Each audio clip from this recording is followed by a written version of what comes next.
If you're new to business or content creation, or you're looking to start a business one day, chances are you're probably gonna look to design your logo, get your website URL. But I'm here to tell you, after 9 years of being an entrepreneur, that you don't have a business if you don't have leads.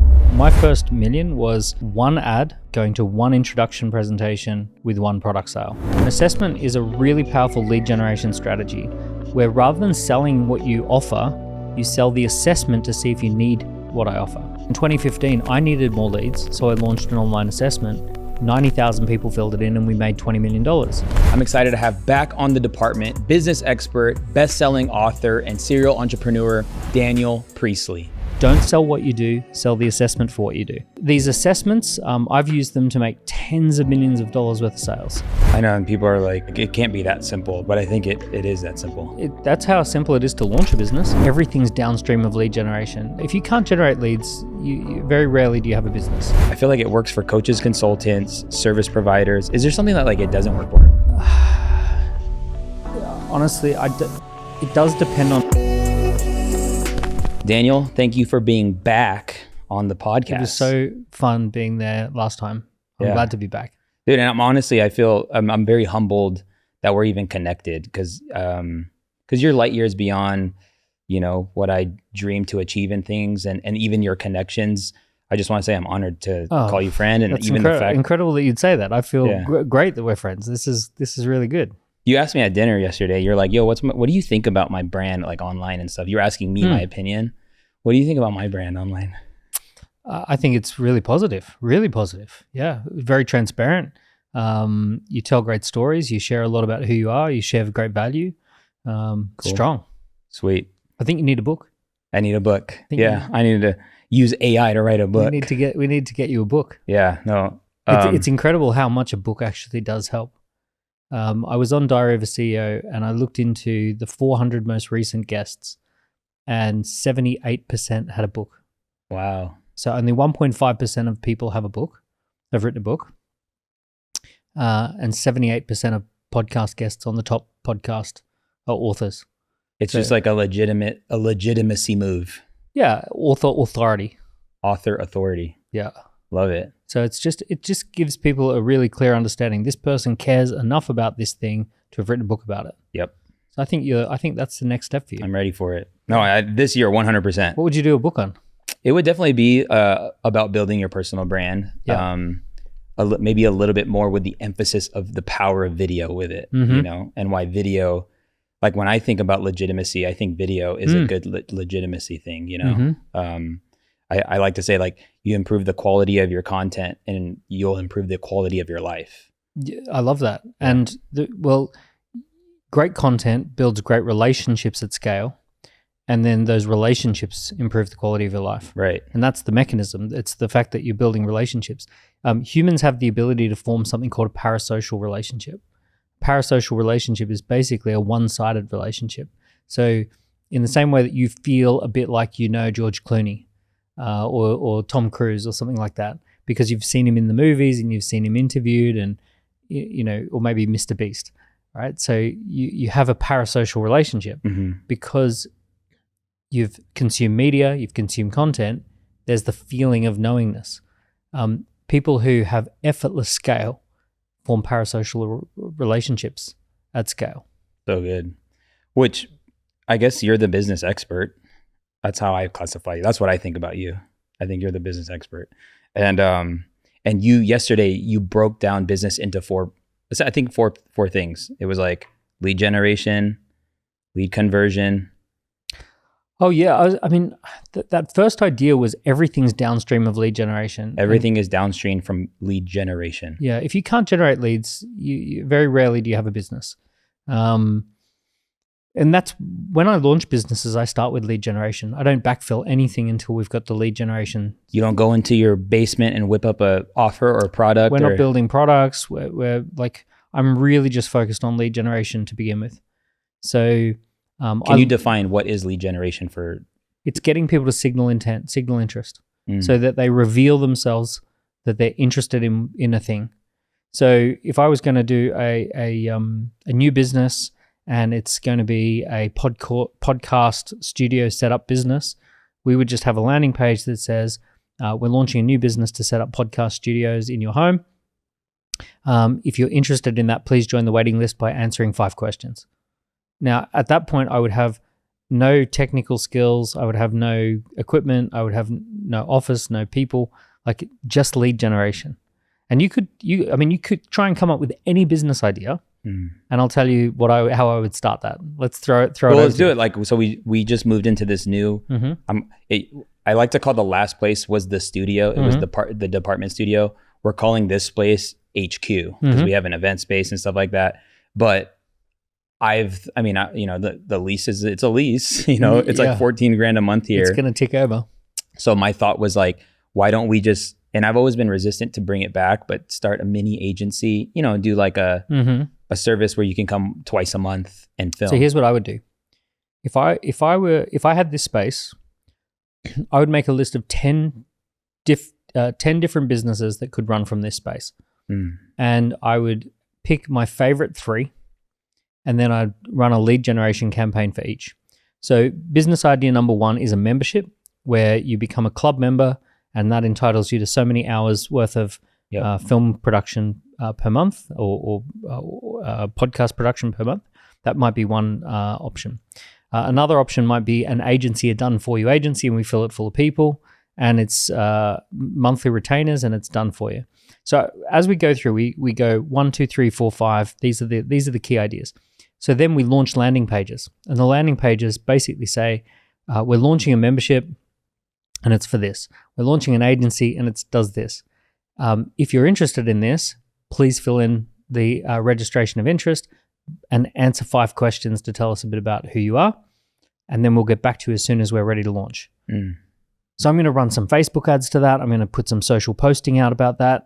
I'm going to test several different campaigns to see which one generates the most leads.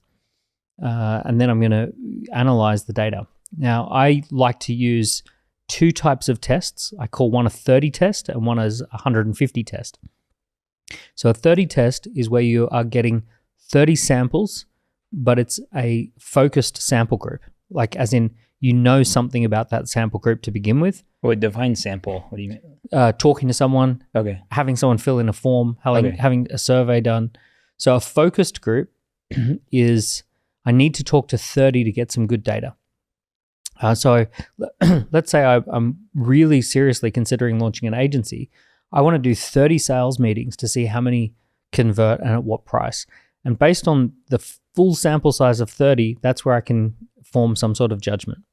A 150 test is when you don't know a lot about the sample group. So it's an unfocused test. Let's say you're just running Facebook ads. So you're just going to send out a Facebook ad with very little targeting. You need 150 opt-ins before you can start figuring out the data.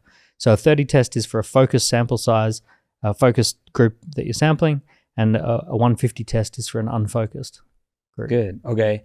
What would you say to like how would somebody who's just starting out, they're like dabbling with the content creation stuff, because like people.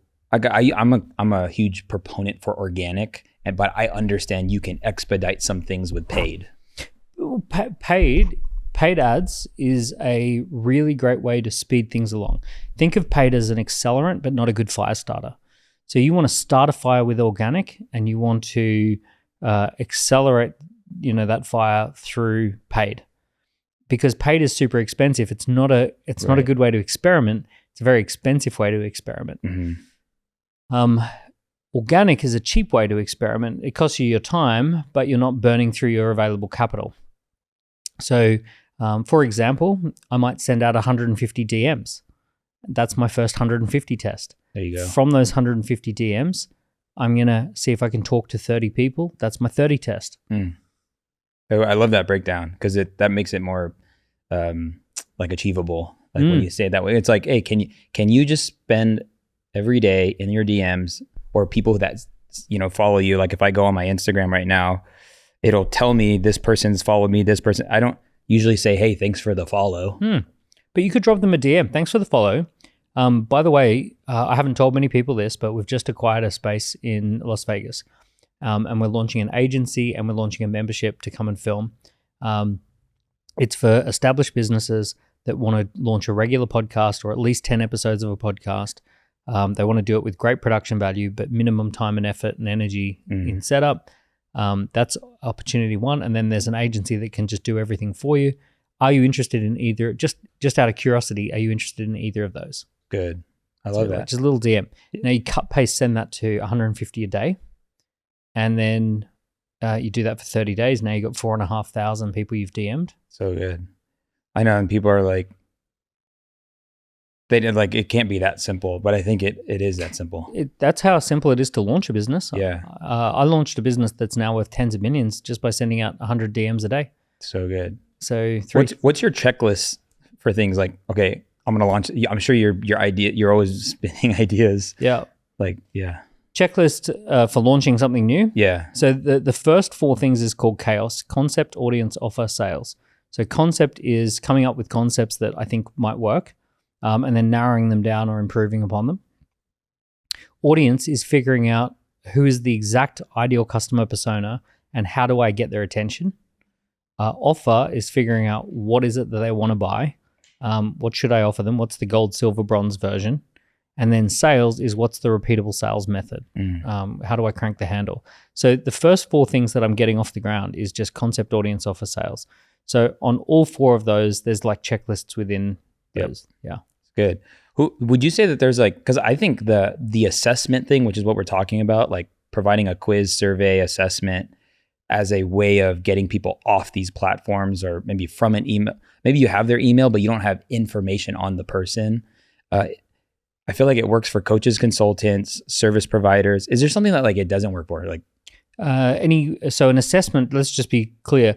An assessment is a really powerful lead generation strategy where rather than selling what you offer, you sell the assessment to see if you need what I offer. So for example, let's say you were thinking about running a marathon. I could have an assessment called, so let's say I offer marathon running coaching. And I do like a 12-week lead up to the marathon. And I've got this great coaching package to help you to run a marathon and run your first marathon or run your best time. So I've got the package. Rather than selling that package, I sell the assessment. Are you ready to run your next marathon? Now I just go and reach out and I say, take the assessment. Now, rather than trying to sell something that's $5,000, $10,000, I'm just selling something that's free, which is the assessment. Now, if you answer 20 questions, and it says you're not ready, right? Let's say it comes out red light, amber light, green light. It comes out amber. And it says, unfortunately, you are not ready to run a marathon right now. There are several things that are going to hold you back that will result in either injury or pain or a suboptimal time. Would you like to have a consultation to discuss what those are and how to solve them? That's very, very powerful. Now we're talking. Yep. So these assessments, I've used them to make tens of millions of dollars worth of sales. And it's just very simple principle. Don't sell what you do, sell the assessment for what you do. Don't sell what you do, sell the assessment for what it is you do. Yeah. I once sold a super high-end coaching package, and this guy was really clever. He said, I'm putting out a request for proposal where I want 5 different coaches who are award-winning coaches, amazing coaches, to put in a proposal. This was a celebrity, very well-known person. And they said, I'm looking for a business coach. And when I got through, I said, I can't propose you anything until you've taken an assessment. I need you to answer these 48 questions, and then I can tell you exactly whether I can help you or not. It's highly likely that I can't help you. There's nothing I can do. That, there's a real potential that you'll find, or I don't know what to do with you. So he actually did the assessment, filled in the assessment. When we got on the call, the conversation was not about me and what awards I've won. The conversation was, here's what the assessment told me about you and where your business is broken, and here's what we're going to do about it to fix it. And anyway, he signed a big deal with me because he said everyone else just talked about themselves. Because you just jumped straight into what it was that I needed to do. Yeah. So the assessment. The assessment is the thing that sells you. So you sell the assessment sells you. So good. And yeah, I love the mutual benefit. My favorite thing about business is when you find mutual benefit, when everybody wins. Everyone's a winner. And so what I love about the assessment, the benefit is you get access to all this data from people, and then they get awareness to where they're really at. Yeah. And it's a really cool way to serve somebody. And it's based on what's called the clinical method. And the clinical method is where you do a set of tests before you recommend a treatment plan. So someone comes in displaying symptoms. Those symptoms we need to find the underlying causes of those symptoms. If we can identify those causes, then we can propose a treatment plan. What most entrepreneurs do is effectively just run around throwing a treatment plan at people. Do you want this? Do you want this? Do you want this? They're like, imagine a doctor who's running around saying, hey, can I put your arm in a cast? Come on, can I put your arm in a cast? It's like, I don't know if I want my arm in a cast. Right. It's like, but I get paid to do that. It's like, well, I want an arm in a cast if my arm's broken, right? But I don't want my arm in a cast because you want to put my arm in a cast. So the whole idea is the treatment plan comes after, the solution comes after the assessment. So don't sell what you do, sell the assessment for what you do. Now, you were saying, what does it not work for? It doesn't work for any product that's really self-explanatory, that's visual, right? So like if you sell cakes, you don't need an assessment, do you need a cake or not? If you've got this drinks brand, it's pretty self-explanatory what a drink is. Yeah.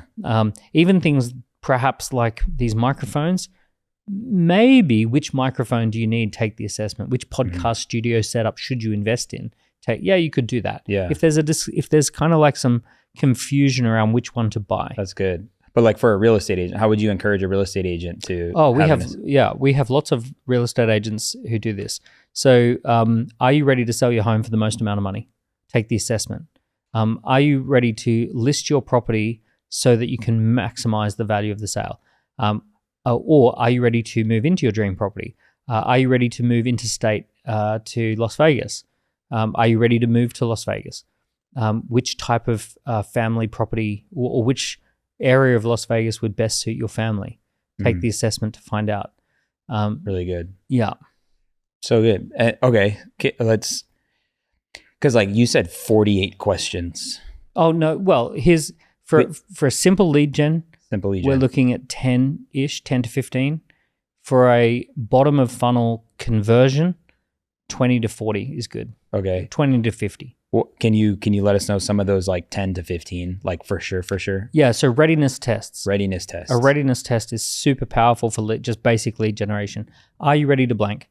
So are you ready to start dating again after a divorce? I just want to say this is really cool because I'm thinking Instagram, I'm thinking in YouTube description. Are you ready to whatever the thing you're known for? Like, I love that. Yeah. Are you ready to have more peace of mind? Are you ready to have a meditation practice? Are you ready to become a podcaster? Are you ready to get your business more well known through podcast appearances? Right. So like a readiness test. Are you ready to appear as a guest on podcasts? Boom, boom, boom, boom. So these are 10 to 15 questions and they're just called a readiness test. The other one is which type are you? A or B? Which type? So which type of salesperson are you? Which type of parent are you? Which Disney princess are you? Which type of CEO are you? Which type of leader are you? What is your fighting style when you're having a fight? Type of creator are you? Which type of creator are you? Yeah. What kind of entrepreneur are you? Okay, readiness test. Okay, and then so there's readiness tests. What up, dog? Which type? Yeah. We're live. Yeah, you're good. Neil's in the house. Neil's in the house. Respect. Yeah. Futures forward. So these are which type are you or readiness tests. Yep. So those are the good lead generators. The ones that are for bottom of funnel, I would call diagnostics. Diagnostics are really fully blown diagnostic around what is really going on. And when you say bottom of funnel. Yeah. So top of funnel is awareness. Middle funnel is consideration, thinking it through. Bottom of funnel is like commitment, making a sale. Okay. So if you think, and by the way, I hate the term funnel. It's not my favorite. Yeah. It's just common language amongst marketers. Give me your version of it. A journey, something that humanizes. Journey. I don't like anything that dehumanizes people. I love looking at views on my YouTube videos and remembering that each view is a real person somewhere in the world. That's a person with a real life who watched that. You know, I get super excited when I see a YouTube video that has 100 views and I'm like, wow, 100 people took the time to watch that. That's amazing. It's almost mind blowing when a video that I've put out has millions of views, and it's like it's incomprehensible. It's a whole city of people. How incredible that's there. So I don't like funnel because it dehumanizes people, and it almost robs people of their agency, and it robs you of your empathy for their journey that they're on. Mm-hmm. So I like terms like journeys, experiences, anything that basically says that, look, it's a normal human process to want to get to know something, to become aware of it, to get to know it, to trust it, and then to the excitement of making a commitment for it. Good. Yeah. So the further, let's say, change language a little bit, the further along someone is in that journey, at the beginning of the journey, they're just thinking about, am I ready to begin this? Should I do this? At the end of the journey, they're like really wanting to do diagnostics, right? So this is like a diagnostic is if I said to you, are you ready to grow your business, right? That's going to give me a little low resolution view of like, are you growth ready? If I said, we're going to do a full diagnostic as to why your business is stuck, and it's going to assess 80 different potential things that could be causing it. Now that's like a more of a commitment, but it's really exciting because it's like, wow, we're going to get to the bottom of this. Yeah. Yeah. No, and I love this because like you have your book, Key Person of Influence, and you talk about having like a signature talk, like have a 1 hour. If you're an entrepreneur, if you want to be, have a personal brand, if somebody gave you a microphone for 1 hour, virtually, in person or whatever, you should have a talk. Have a signature presentation. I want to say thank you for that because have you got that? I have it. And it's the 5 mistakes entrepreneurs make when building their personal brand. Amazing. That one web class, I mean, like in the last 6 months or so has generated over 125K off of it. I mean, how many times have you run it? I think I'm at like rep 20 plus. Yes. Yeah. And no one's ever complained. Have you kept the data? Got the data? The data. How many people saw it? How many sales came through? Yeah. On average, I'm having about 200 people on them every time I do them. Yep. And then there's usually about 30 people who sign up for my challenge from it. They buy a ticket to the next step. Yep. And then on the challenge, it's a great experience. And then I, offer my inner circle from the challenge. Amazing. Great. Yeah. So then in total, we're getting a little over 200 people every time I do a challenge. So you've had 4,000 people through and you've done a couple $100,000? Yeah. With just ticket sales.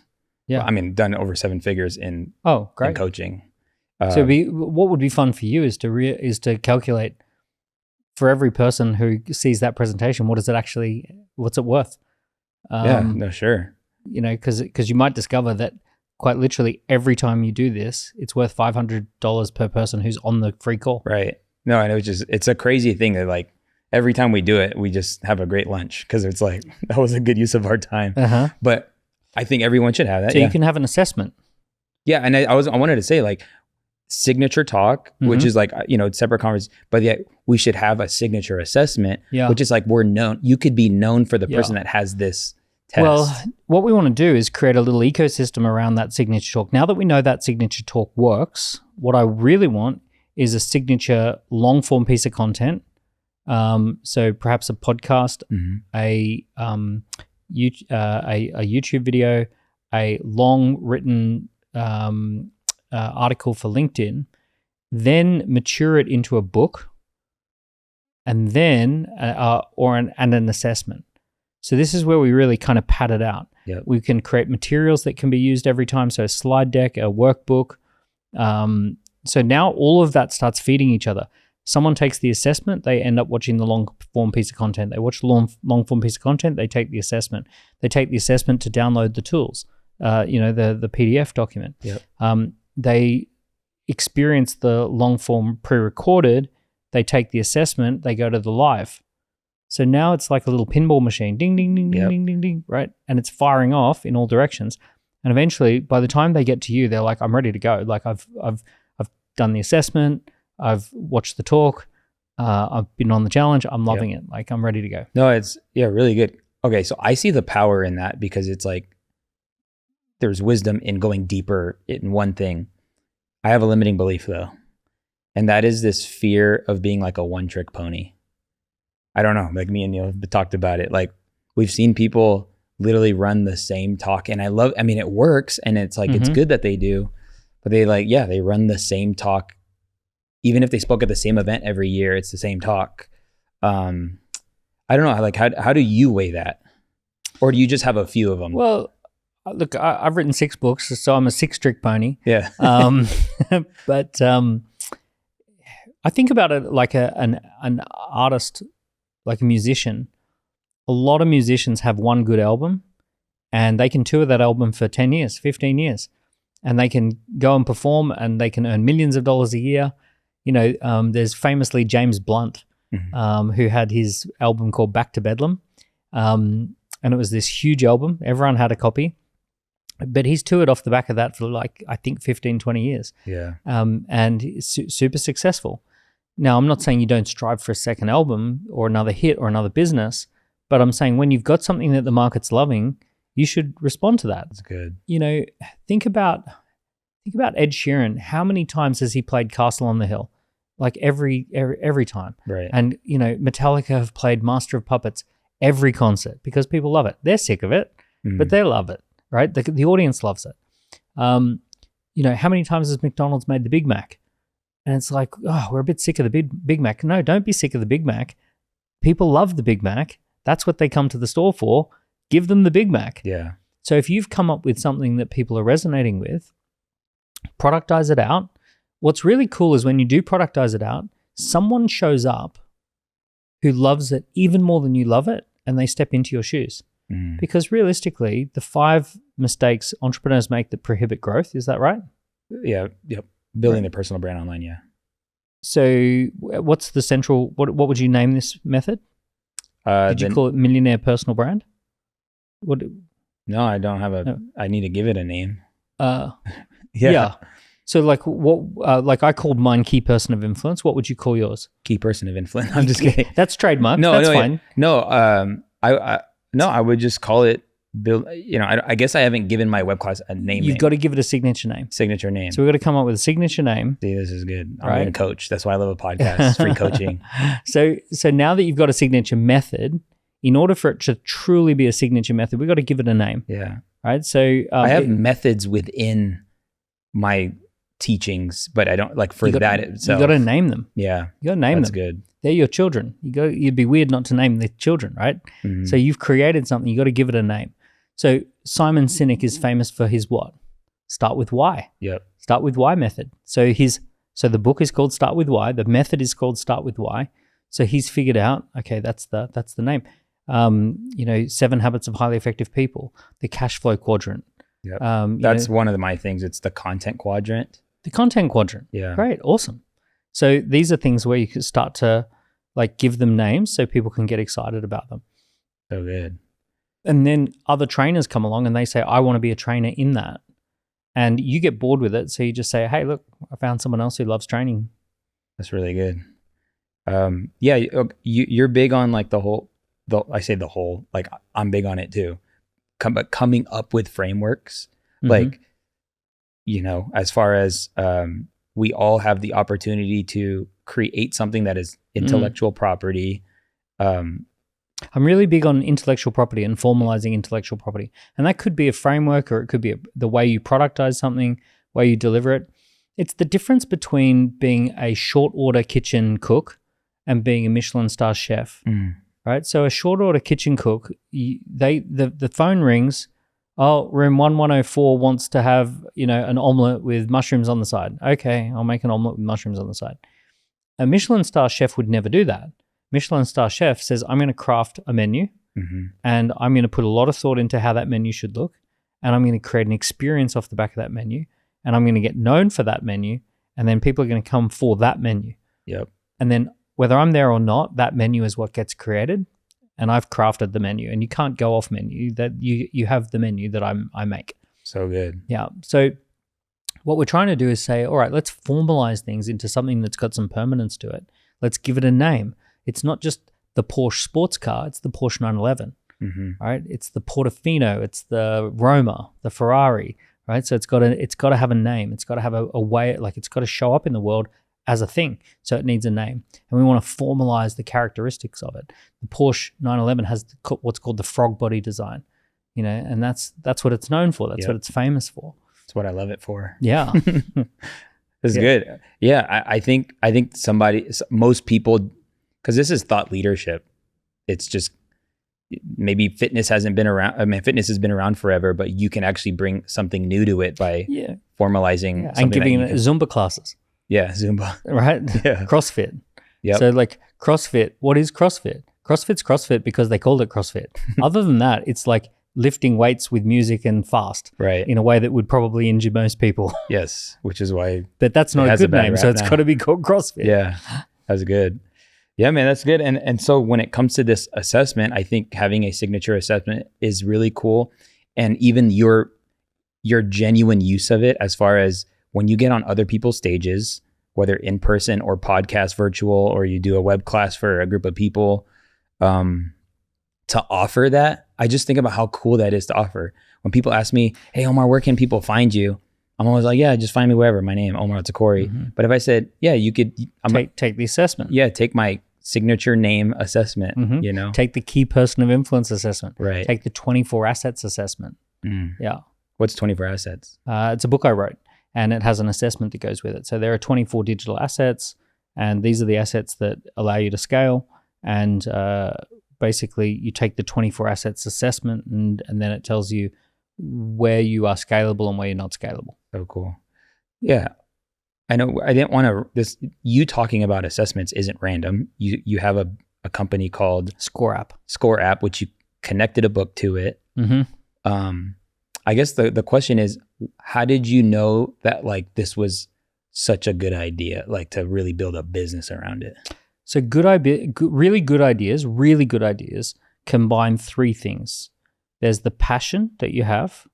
There's the ability to solve a unique problem that people want to have solved, and that the people who are getting their problem solved have the ability to pay for that. So we call that passion, problem, payment. So essentially we need those three things to be there for a good idea. So when someone says, oh, I got a great idea, I've solved a problem for broke university students. Okay, you might be passionate, they might have a problem, but they have no ability to pay. Right. So that's not a great idea. Or you might say, oh, I've heard that Forex trading is a great way to make money. There's lots of money in the Forex trading. It's like, yeah, but you don't know how to solve any problems there that haven't been solved before. Wow. Right? So and you're only passionate because you've heard a lot about the money. So you're just chasing money. You don't have the other two things. Good. So when I looked at Score App, so let's start with passion. I have an absolute passion for developing entrepreneurs who scale up. Like I have been doing that for 20 plus years. I've dedicated my life to it. I've written 6 books on it. So my personal mission is develop entrepreneurs who stand out, scale up, and make a positive impact in the world. Okay. And like when I wake up in the morning and think, what do I do? It's like developing entrepreneurs who stand out, scale up, and make a positive impact. So a piece of marketing software that allows you to scale up and achieve a lot more leads, that is very much in line with my passion, my work-life passion. Yep. So then, do I know how to solve a problem? Well, in 2015, I needed more leads, so I launched an online assessment. 90,000 people filled it in, and we made $20 million. So I knew that it worked for me. Then we rolled it out to 6 clients who wanted one like what we had built. So we built them for 12 grand each because we built them from scratch on WordPress. And they all worked. One gentleman got 600,000 leads off his assessment. And what's powerful about these leads, they're not just name and email. No, name, email, and 20 things. It's crazy. So he built a very successful business off the back of his assessment. So I saw it working, and then I thought, okay, do I have the ability to solve this problem? So I partnered up with a friend of mine who's very technical, and we came up with a technical solution as to how to, and we broke it down into landing page, quiz questions and scoring mechanism, results page, follow-on sequence. And we like built it into, okay, this is what we need. We said, yeah, we can technically definitely do this. And then my marketplace, do they have the ability to pay? So we price from about $49 to $149, depending on how many leads you want to have through it. And I sell to normally 6 and early 7-figure entrepreneurs where lead generation is one of their biggest problems. And for them, $49 a month is totally affordable.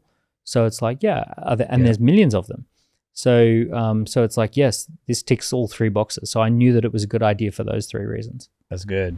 Hey, department fam, wanted to take a brief break from this conversation. I hope you're enjoying it as much as I am. And the first thing I wanted to talk about is that, did you know that 75% of the people that watch this podcast on YouTube actually aren't subscribed, which is a high chance that you're not subscribed. So number one, I want to say thank you for listening or watching the podcast. And number two, if you can hit that subscribe button, that would be amazing. The second thing is, if you are an entrepreneur, content creator, or somebody looking to make money online, I want to encourage you to come to this online event called the Content to Cash Challenge. This is a special 5-day event that's going to give you access to the system I use in my business to make multiple 6 figures with my content. If you've been desiring to either get your business and brand more exposure, grow a YouTube channel, whatever it is when it comes to video, I would encourage you to jump into the Content to Cash Challenge. We'll be sure to post the link to the challenge down in the show notes or the description. And I want to encourage you to jump into the VIP experience.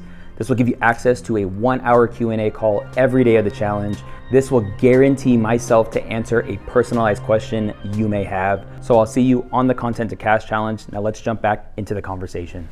Yeah, dude, because I was gonna, I put my wait list up for my challenge, and just in a month there was over 1,000 leads, I say leads as in names and emails and phone numbers. So I'm like, all right, I need to hire a virtual assistant to just call everybody.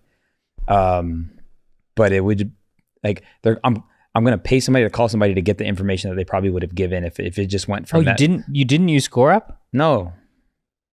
I use Go High Level. All right, I'm out. I know. If you had have used Score App, all of those questions would have been there, and you would literally have a dashboard that tells you what they're looking to get out of it. Yep. But that's why I'm gonna be a Score App ambassador. 1,800. 1,800. Isn't that crazy? Now think about that. The cost of calling through 1,800 people versus just having all that data in front of you live. But hey, look, lesson learned. Yeah, lesson learned. Not only that, it's a good problem. We have put so much energy and effort into the conversions on the landing page. It wouldn't have even been 1,800. It'd be closer to 2,500. Wow. Because the conversion optimization's better. All right. Deal. Let's run the strategy. No, honestly, because it's off now. And we'll turn it back on and probably turn it back on with Score App. Yes. Yeah. Deal. I have my inner circle on. If you guys have a question, to raise your hand and turn on your cameras. But dude, so helpful. I love it when business could be this simple. Mm-hmm.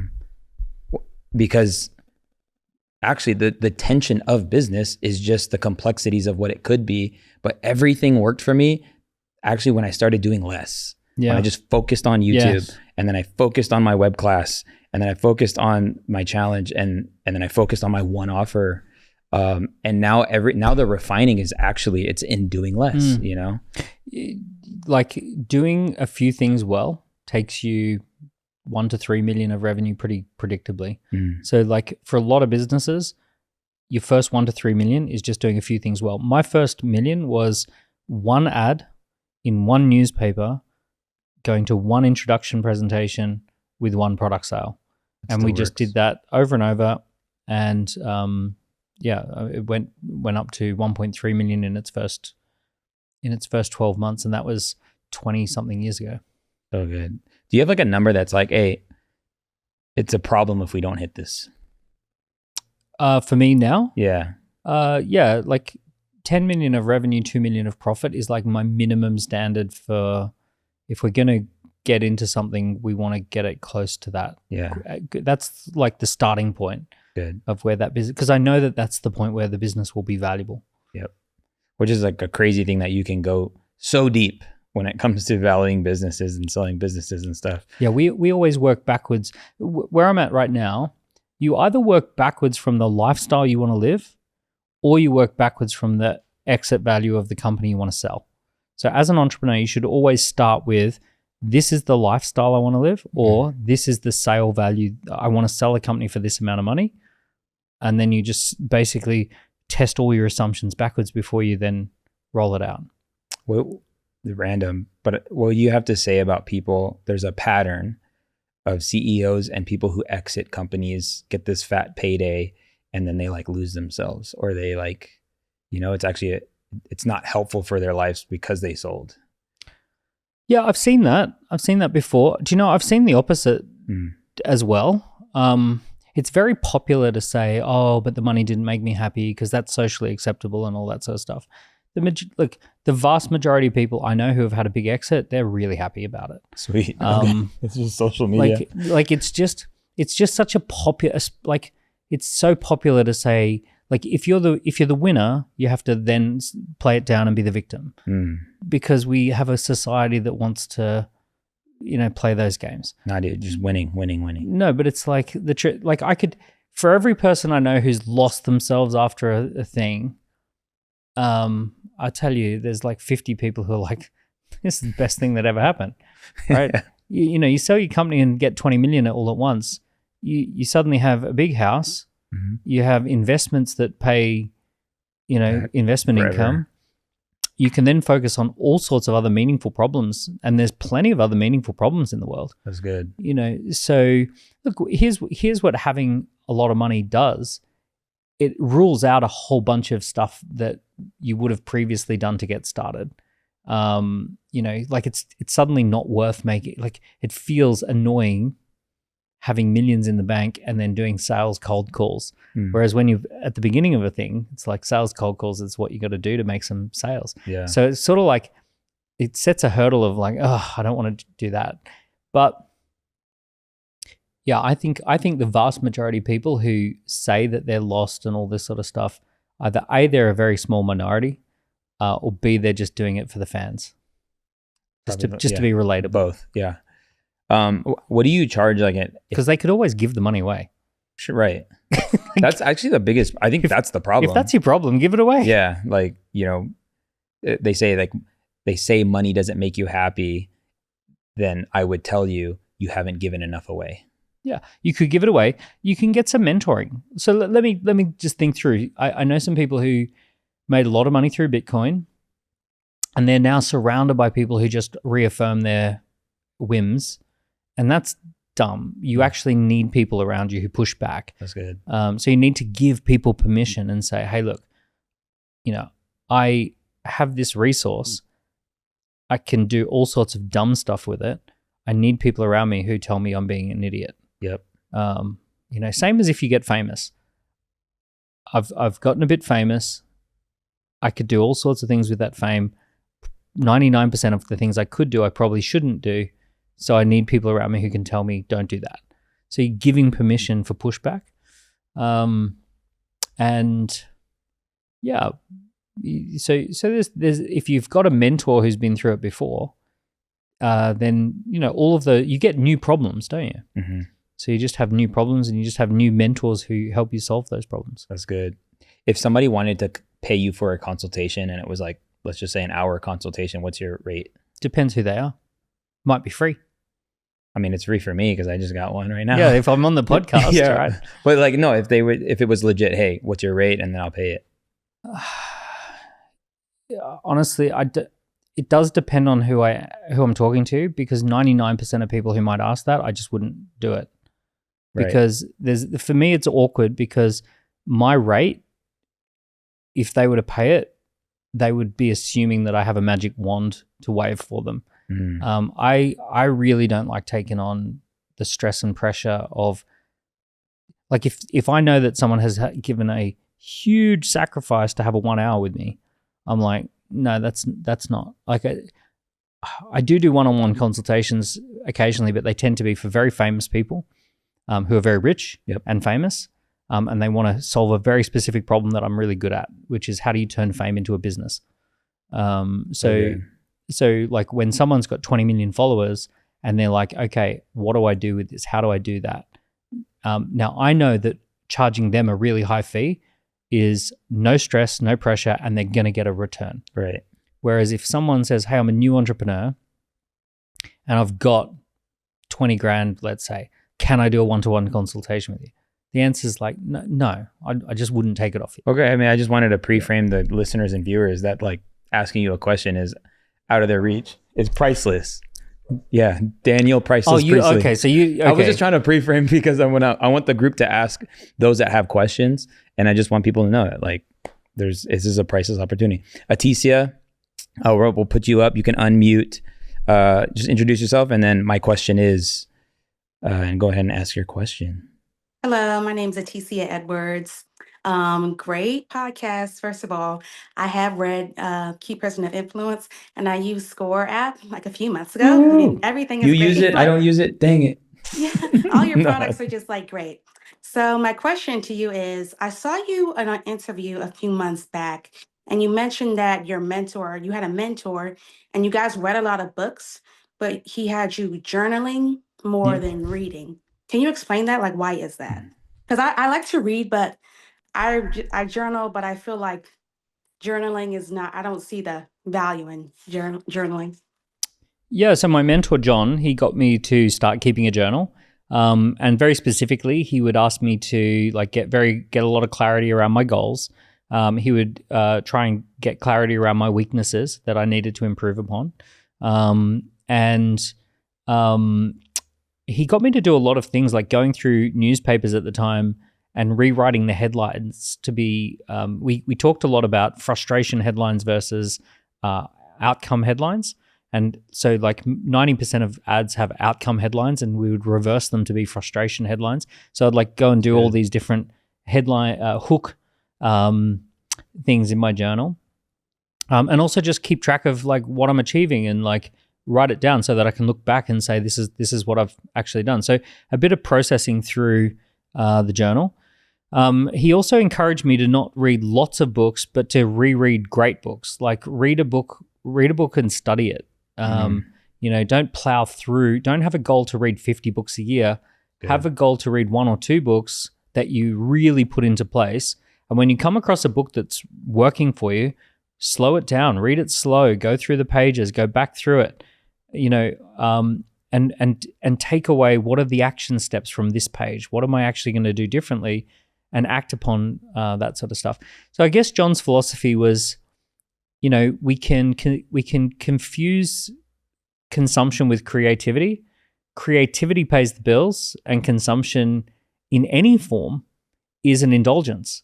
So a lot, like especially people who are personal development orientated, we trick ourselves into thinking that we're doing something great by consuming books and consuming this. But ultimately, watching 10 hours worth of great videos is not going to do as much as sitting down and recording a video and putting it on YouTube. Reading 10 books is not going to do anywhere near as good as writing 10 good blog posts or LinkedIn articles and posting 3 times a week on LinkedIn. So it's like, if you post 3 times a week on LinkedIn, you are in the top 1% of creators on LinkedIn, and you are a creator. If you consume 10 books, that's great, but you could very easily consume 10 books and just be an academic who's consumed 10 books. So John was very disciplined with me of just don't kid yourself that there is any substitute for creativity. He had some great things. Some other fun things he got me to do at that age was he asked me, how much do I want to earn per year? And I said, there's not much you can't do on $1,000 a week. $1,000 a week to me was like the big thing, which this was like in the year 2000. Was he your first mentor? My first mentor. Okay. So this was like 2000, and it was either 2000 or 1999, somewhere around that. Okay. Maybe it was 2000. When was 9/11? It's 2001, wasn't it? Yeah, so it was the year before that. So, so I said $1,000 a week, which is $52,000 a year. Now, John just looks at me and he's just like, Dan, you're going to be on my sales team. Your minimum sales commission has to be $100,000 a year, or else you're not meeting your sales targets. So if I was paying you $52,000 a year, you'd be fired. Crazy. And I'm like, what? Like this was just out of my comfort zone. And he said, and you're uncomfortable with money. Like that's one of the obvious things. How much is the most amount of money you've earned in a month? And I said, I think about 1,500 or something like that. He said, okay, so I want you to just go get $2,000, however you get it, and I want you to bring that to me. So I had some cash available. I had a little bit of savings in a bank. I think I borrowed like a couple of $100, right? But I brought him $2,000. He pulls a bulldog clip out of his desk and he puts it on the $2,000. He says, "Carry that in your pocket." Oh, wow. Right? All the time. I just want you to have $2,000 in your pocket. And I said, "What?" And he said, "Yeah, I want you to just remember that $2,000 is pocket money." Right. Right. That's So dope. I want to just change your emotional reaction to this. So this was good fun. Like, That's good. yeah. So he had all sorts of fun activities for me. Mapping out my year in advance was a great one. So like we used to take the 12-month calendar. You know, you can go and buy these 12-month where you get the 12 months Yep. on one big board. And he would get me to spend half a day mapping out what does the perfect year look like. Where would I go on holidays? How many campaigns would I be running? How many sales appointments would I be doing each day? Like just like going through day by day and mapping out 12 months into the future, and working out exactly what activity is required to do the things that I want. So you got your first mentor when you were in sales. Mm-hmm. I was a bit of sales and his assistant type thing. Okay. Yeah, I mean, I'm big on like, kind of just picking one voice, like one, because that's my thing with like people who just get in every mastermind, and it's like, dude, I mean, I'm not going to compete as a coach. But yeah, if you were to go to kung fu, karate, Brazilian jiu-jitsu, and judo every single week, you're going to end up quite confused. It's better to pick a martial arts school and do that type of martial arts initially. Yeah. When it comes to sales, just for whatever it's worth, what's like take an amateur salesperson or somebody who's amateur at sales, and like they could become pretty good if they just did this. 3 things. Number 1, treat it as a profession. So treat it as seriously as a lawyer treats law. Treat it as seriously as an accountant treats accounting. So you're going to study it. You're going to role play it. You're going to script it. You're going to have sales professionals. You're going to join groups, right? So you're really going to treat it as a profession to begin with. And number 2 is you're going to try and get into a rhythm, and it's rhythmic. It's every single week I'm setting a target of leads, appointments, presentations, and sales. How many leads, how many appointments, how many presentations, how many sales? And I'm going to try and benchmark a rhythm and just get into that rhythm. Number 3 is that you're going to learn the pattern of conversation that a great sales conversation follows. So every great sales conversation follows a pattern. There's a particular way, like in the same way every great movie has 3 acts, and there's like a way of doing a great movie. There's a way of doing a great sales conversation. I won't go into it today, but or I could, but it's a longer conversation. But there is a way of doing a sales conversation that is the predictable way of doing a sales conversation. You have to learn that. It's not like having any other conversation. Good. So a profession, a rhythm, a pattern of conversation. So good. Framework for everything. Let's go. Dan Priestley. Jason, my man. Thanks for the information. I'm going to try to keep this concise, but the funny thing, Omar, is that you made the comment, you're like, hey man, just stick to like one coach. And that's great until you bring on somebody amazing like Daniel Priestley, and you're like, I mean, pay Daniel. Right. Like, and so that's a start, right? So anyway, and then. Do you have your camera by any chance? By any chance? If not, it's cool. Is my camera not on? No, it's like gray right now. Oh, bro, my bad. Oh, there he is. Bang, bang. Dude, I wanted to give you some love on the YouTube. I wanted to see those airplanes. Yeah, dude. My bad. Sorry. Retired military, keynote speaker. He's killing it. Legend. Thank you. Thank you. I'm working my butt off trying to catch up, man. So that's kind of my question, right? Like, so I do keynote speaking, and it's really about leaders, and it's about kind of organizations, right? Leveraging my 27 plus years of military service. But then when it comes to looking at the long form content, the DMs, all the strategies that both you guys are talking about, to be quite honest, where I get hung up at is I know I have something great to offer people. You know, I've done a study, I'm working on my book. But then I look at people like the two of you all, and you all are selling a service.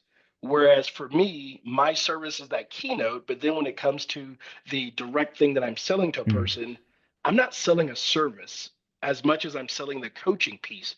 And I wonder, like, is there some different pieces or elements that I should be thinking about when it comes to the group coaching in that context, or even the solo coaching in that context? Yeah, well, for starters, delivering a keynote or running a coaching group is the absolute essence of a service business. That is a service. You know, you're doing something, you're showing up and performing. So that is, that is definitely a service business. So all of these rules apply. What do you want more of? Keynotes, or do you want more people in the mastermind, or both? Like, what's your thoughts? Well, so right now the plan is 30 to 40 keynotes a year. Last year I did like 35, and that's awesome, right? And so I'm Great. trying, as much as flying airplanes is cool, I get to fly around the world. Just came back from Paris, and that's cool. But there's no passion, there's no purpose in that.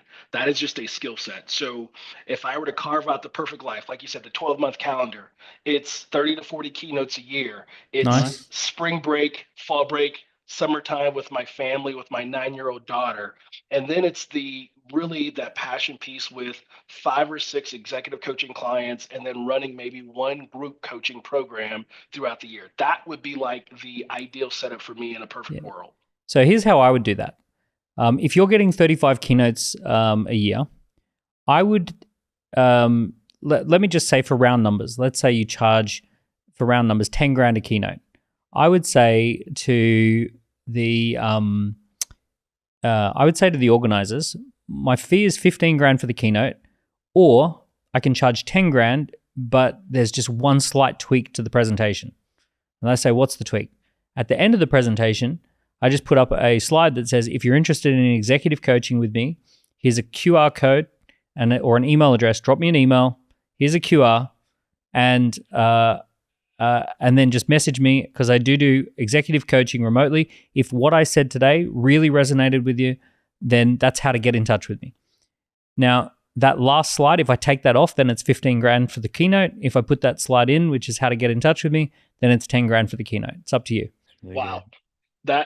That was beautiful, and here's why. So I'm in Brand Builders Group program, and Rory, Omar, Yeah. and my coach in that program, he said something very similar to what you said, Daniel, but he said it's slightly different. Basically, he said, you're not doing the sell, Jason. He says you could do it without being salesy and quirky. And my fee is higher than those two numbers you mentioned. And he didn't even say bring the fee down, but I like the way you did that, so that it entices that meeting planner to go, hey, we can get this at a better fee, but I know that on the back end, I'm going to make it come up in a different way. Exactly. And one way you can do as well is the QR code can go to an assessment. So what you could do is, like, what's the title of your keynote? The title of my keynote is No Fail Trust, basically high performance leadership. It's a little bit more than that, but that's How to just perform right now. Sorry, how to perform high what's- performance leadership. Oh, high performance leadership. So you have a high performance. Are you a high performance leader, right? And take the high performance leadership assessment. If you've enjoyed what I said today, the next step is I would like you to take the high performance leadership assessment. It's going to give you a score based on your current behaviors, and it's going to highlight the behaviors that most need work. It's going to ask you 22 questions, which are crafted based on my experience. Each question was written by me with a lot of thought. You're going to answer those 22 questions, and at the end of 22 questions, you're going to get a high-performance leadership score, which you can improve upon. So I want you to go to this QR code and do that. So then they get the score, and you get all their data and all their details, and then the next step is you then contact them and talk to them about their assessment result if they're qualified. That's not even salesy at all. If they're a qualified lead. It's not salesy at all. It's of being of great service. But essentially, you can say to your organizers, this is my fee with that at the end versus without that at the end. Good. I have a thought about how would you encourage people? I would imagine, because like I've been at events when people will say do this and then they forget about it. Forget about? Just that they forgot that they scanned the QR code because they scanned it and they're like, I'll do it later.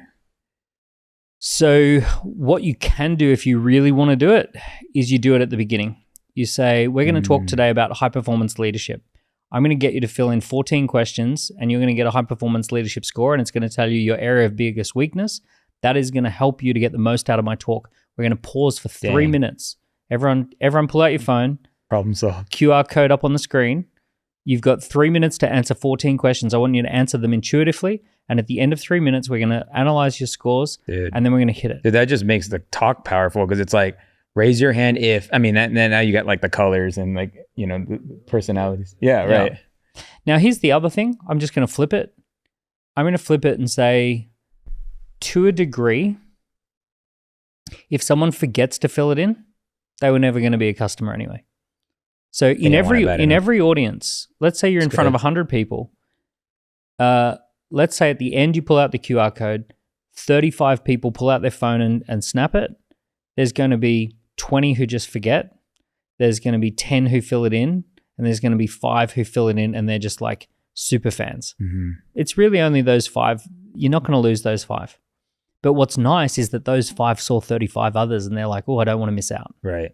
Yeah, that's really good. Bang, bang, bang. And final thing is definitely for you, given the level of, you know, given what you've done previously, take out that 12-month calendar, block out those spring breaks, block out those magic moments that you want to spend with family, put those into the calendar first. They're non-negotiable. They're brick wall over those, and just make that a non-negotiable from today. Just block them out, going right through to the end of 2026, and everything else is up for negotiation. Good stuff. It's your business. You make the rules. Yep. Omar. I got like 3 Omars in my program now. It's crazy. That's your number one criteria. You get a discount if your name is Omar. I know. What's up? Well, first of all, Omar, thank you for this, man. It's so wild to me, the fact that you're actually allowing us into this conversation, man. For sure. Yeah, this is dope. So, Daniel, I built a level of success offline through relationship-driven business. I run a small advertising agency. I've scaled a few $100,000. Right now, we're at probably around close to $400,000 a year. Nice. Great. But I have no social media presence. I just started posting content, obviously following Omar's advice, and the program has been amazing. But my question is, like, how do I take this small but engaged community? Like, I have 1,700 followers ever since joining the program. I went from 1,300, now I'm at 1,700. So people are engaging with the content, great advice that I'm following from Omar. But getting 15 to 35 like shares from each of my videos, which has been really good. I think that's high engagement for such a small community. But I am getting a lot of pushback from some of the people that are my friends, peers. How do I stand out, and how do I become this like clear leader within this small community that I'm growing right now? Also, yeah, without losing that real connection. I feel like let's step back let's start a few steps back. Tell me what a great 2026 would look like. Like, let's imagine we fast forward 18 months. It's the end of 2026, and you've had just a phenomenal 2026. What does that look like? Financially? Yeah, business-wise. Yeah, business-wise, I'd love to be flirting with, $1 million in revenue, mixed with personal brand work that I'm learning with Omar, and my current business with my retainer clients. Great. So you're talking 7 figures, right? So you clock through 7 figures. So it's $20,000 a week, just slightly over $20,000 a week, because you want to have some weeks of margin. So 20 to 25 grand a week worth of revenue every single week. What's the average customer pay you currently? I don't know, if I were to go. How many clients do you have right now? Right now we're bringing around 30 grand in retainers a month. I have that within 4 clients. And then I have other like one-off projects, like yearly contracts that I do, like, marketing. So your average retainer is about 7.5 grand a month. Average, yeah, I would say. I have the highest one is 12 grand. The lowest one is 3 grand, and then everything in between. Great. So for starters, I'd really encourage you to try and get rid of the 3 grands. If you've got clients who are paying 12, consider that you really only need like 10 clients who are paying like the higher amount, the 8 to 12, and that's it. You're done, right? So like for $1 million a year, you want to break it down and say, okay, I've got to do about 100 grand a month, It's 83,000 a month, but let's take out some months for holidays. So I got to do call it 100 grand a month. I want to be able to get 10 clients who pay 10 grand a month, right? So if you have the more you accept the 3 grand a month clients, you're going to need team. You're going to need a lot of people on the team, because a small team can look after 10 clients paying 10 grand a month. It takes a big team to look after 30 clients paying 3 grand a month, right? So for starters, we want to put a new rule in place, which is that you only work with the bigger ones. So let's go and think about your 12 grand a month client. What are some of the attributes about that client? What makes them so special that 12 grand a month is a no-brainer for them? I mean, my 12 grand a month client brings in probably $8 million a year. There you go. So let's say that we're looking for businesses between 5 and 25 million of revenue. They're not small businesses; they're mid-sized businesses, and you've now got a case study that you've helped deliver that kind of a result. So the goal is that we want to go after those kind of businesses. So here's the thing: in that kind of business, a large following doesn't mean anything. Like, a large following is completely pointless, because all you need is 10 clients who pay 10 grand a month. So you could have 1,700 shares a day, but if it's a whole bunch of small businesses, it's just going to create noise for you. Yeah. So I guess let me provide some more context. The reason why I joined the challenge and the inner circle was because I wanted to develop my personal brand and create an offer.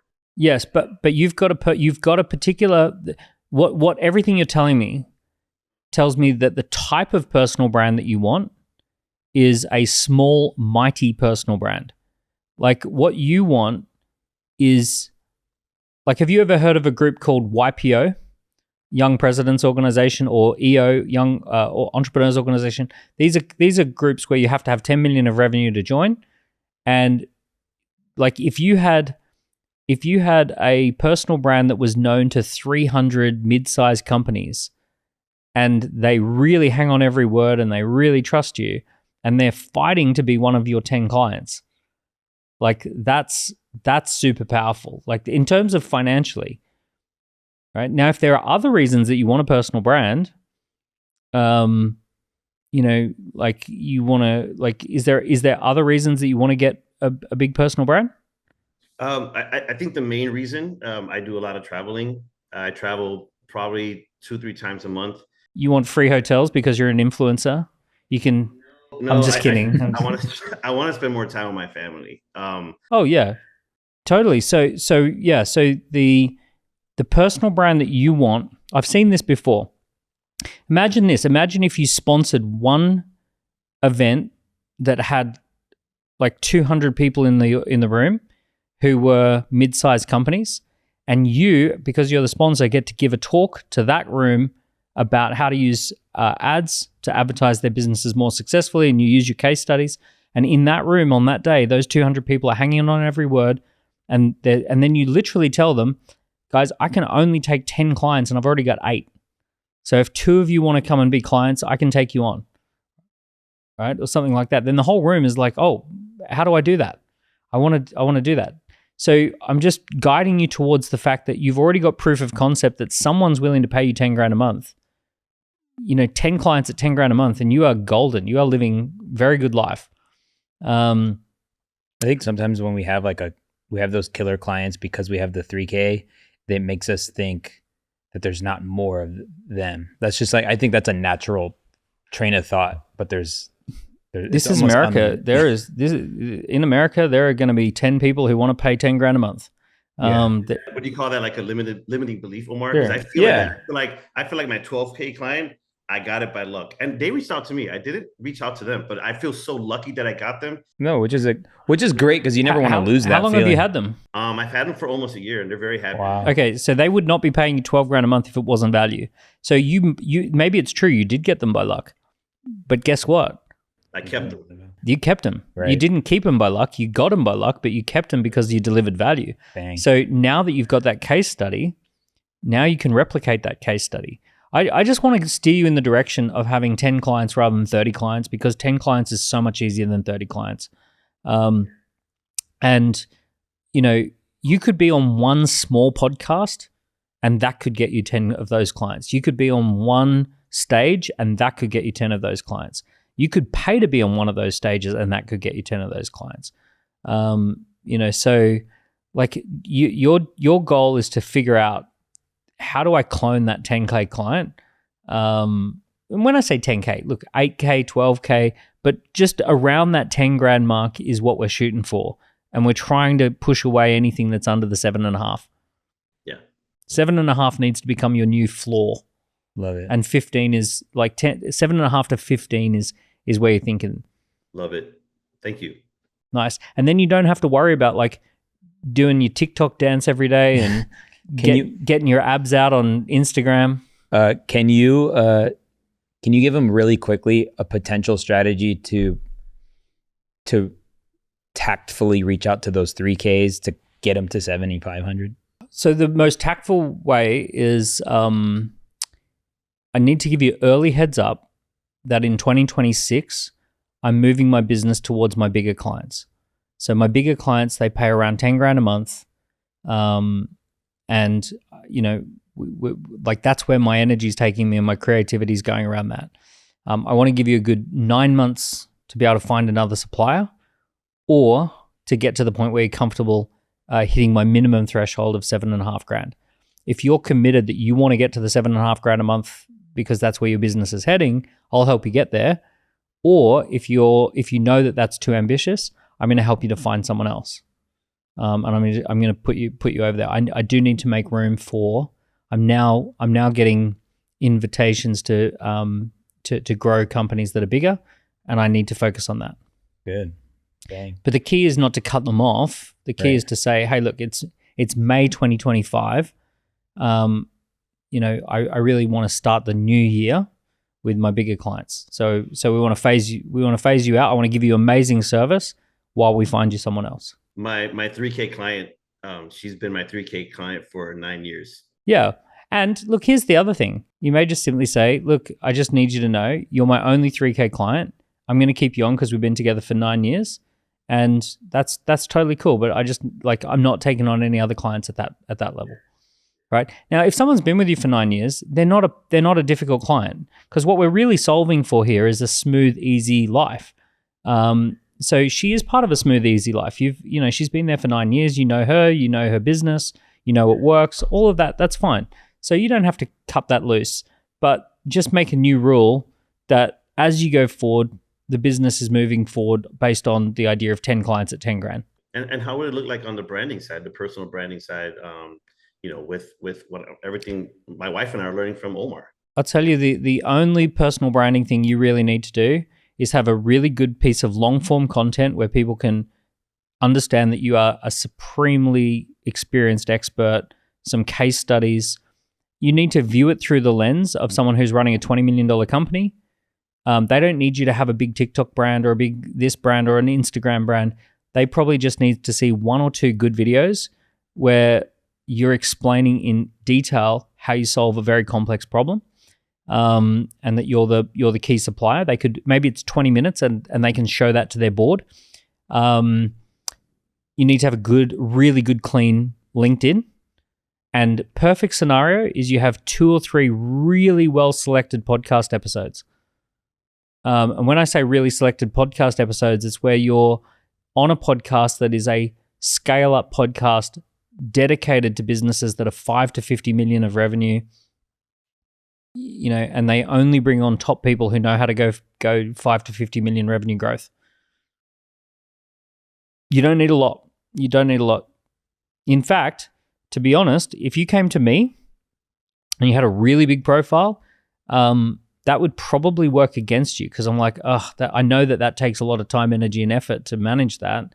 I don't want you putting your time, energy, and effort into that. I want you to put time, energy, and effort into me. So I want someone who doesn't have a massive profile. I want someone who's got a dedicated profile. If you flicked me through a link to a podcast where you're talking about, let's say it was me, right? Because I do spend crazy amounts of money on agencies and all that. And by the way, I'm kind of your buyer, and 10 grand a month is not a lot to spend on an agency. Like to me, I personally wouldn't really think you're a serious growth partner unless you're 10, 15, 20 grand minimum. Like, because I'm looking for a growth partner, someone who's going to partner up I'm going to change their life and they're going to change my life. So like one agency, we pay £14,000, which is close enough to 18,000 US or 19,000 US. That's just one agency. We got 6, 7 of those that we're paying at any given time. So if you flick me through an episode of a podcast and you said on that podcast, this is a podcast that we're going to talk through how we decrease churn, lowered cost of acquisition, increased lifetime value of a SaaS company. So we worked with a B2B SaaS company to improve their rule of 40 if you were basically showing me that you geek out on all these numbers and that you're like lowering churn, lowering CAC, increasing LTV, blowing out the rule of 40, and I'm listening to that podcast, I'm like, I need this guy on the team. How do we get him? It's fire. I have content and case studies just for that, and I've been afraid to Put it out there. Nice. Then next pod, I got to do like how to build your personal brand on LinkedIn. I'm not on LinkedIn. Oh, LinkedIn has become the place because all of the other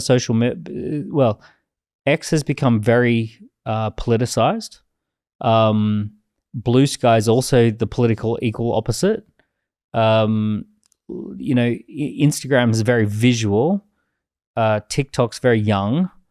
LinkedIn has actually become the center ground for just doing business and like unbelievable virality. Only 1% of people post weekly. 99% of people are there to just look. That's crazy. Yeah, like we do a ton of business off LinkedIn. LinkedIn has become LinkedIn has gone to like the virtual CV to legitimately a social network. Wow. And you can do long form video. I think you can do 15-minute video actually. You can do shorts. You can do carousels. Anything that worked on any of the other platforms, you can just repurpose it for LinkedIn and you're away. That's fire. The game at the end went crazy. Hey, thanks guys. Thanks Inner Circle for being on. Thanks for coming on again. My pleasure. Thanks, Inner Circle. We'll run into each other eventually. Dude, next time we'll spin up an event and we'll do something Let's in person. do a live event. Yeah, I'd love to. Dude, thank you for being on. I appreciate you. Honor your time, and grateful for your friendship. Likewise. Yeah, I'll catch you on WhatsApp. Yeah.